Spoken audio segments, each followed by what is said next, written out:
and gentlemen. Premier Selinger. Okay. Thanks. First of all, I want to thank the military for being here and being actively involved in supporting these communities. There are up to 500 people here now. Most of them are sourced out of Shiloh and Winnipeg, and so Manitobans and people living in Manitoba are here helping Manitobans, so it's a very positive story. We're working on 3 fronts here. We've cleared Brandon now. It looks like the crest has occurred there, and it's gone very well, but now we have 3 big fronts we have to work on here. First of all, fortifying and strengthening the diversion to handle the amount of water expected to show up. Secondly, making sure the dikes are well prepared and looked after. And thirdly, as a last resort only, the possibility of having to open a hoop and holler. And those are 3 separate fronts that our officials are working on in partnership with local reeves and municipalities and the local volunteers, as well as provincial officials and of course the military. And as you know, we could see the crest here as early as this Tuesday. So time is very compressed as this water has moved more quickly than anticipated.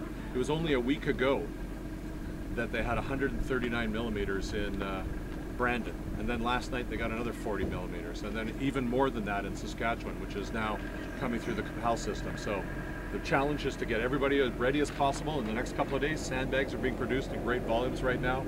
Heavy equipment's out there. Military personnel and equipment are here, and everybody's working together. I want to commend everybody for the excellent cooperation they have.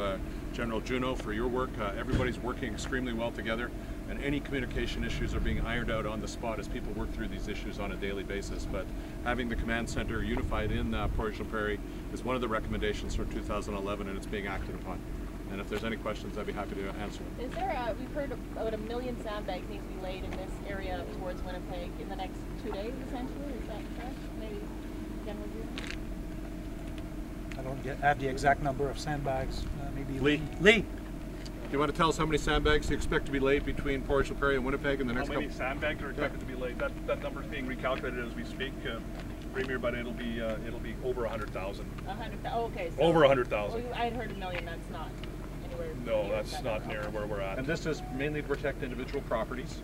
In case of any potential breach, we want to make sure that these properties are protected as we continue to make sure the A dikes are fortified. And can you talk about that? We've read the release that a foot higher now for St. Francis, Cuttingley, Cartier, or M. Cartier, higher than 2011. Is that a concern? Well, that's what we're preparing for. 2011 plus a foot with 2 feet of additional freeboard. That's what we're preparing for to ensure that we can get the water down the river safely. And everybody is seized of that requirement.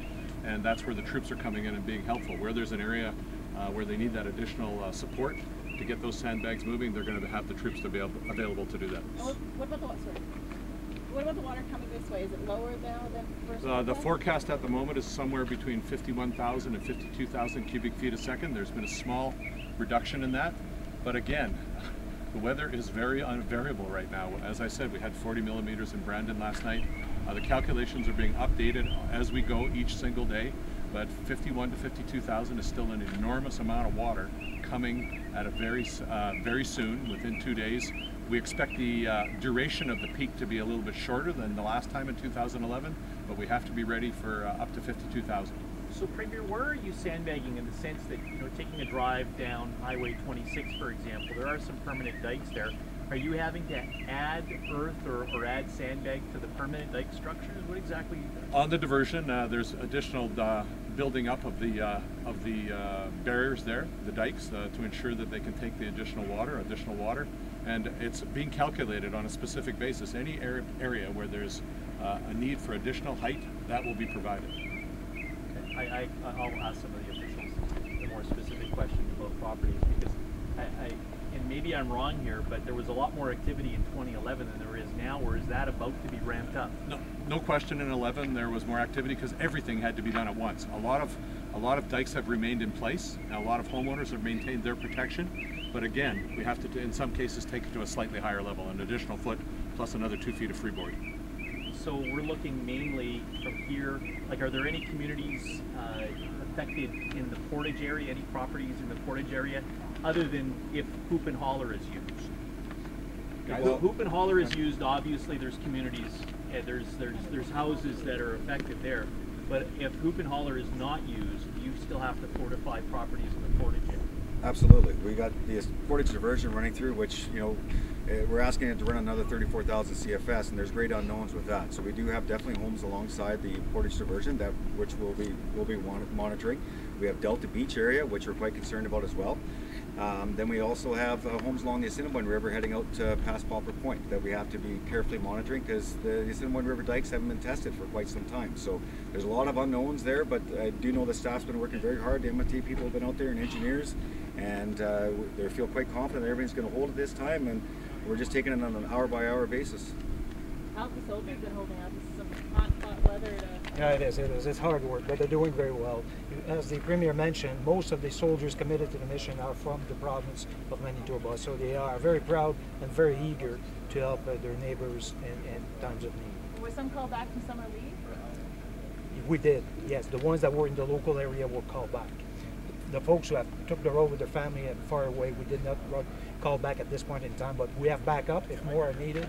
We're ready to put more assets to the situation. So still what, about 100,000 sandbags a day is roughly what you guys are aiming for? I think is what they had said before. I think 80,000 were done yesterday. It's okay. You have that? You have that figure? Yeah, in essence, we're looking at about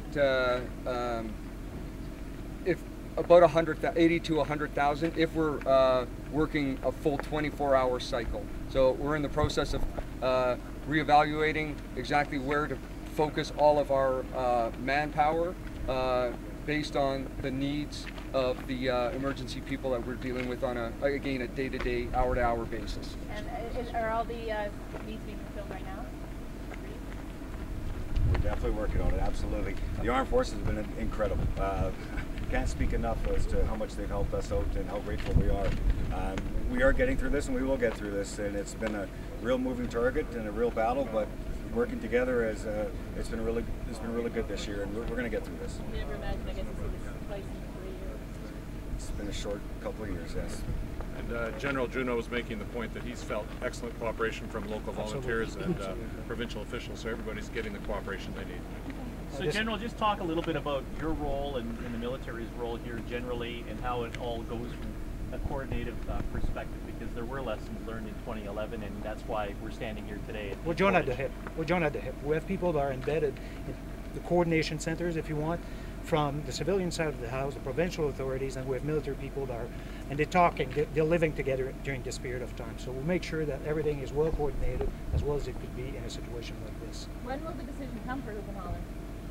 We'll get the forecasts, as we said, on a daily basis.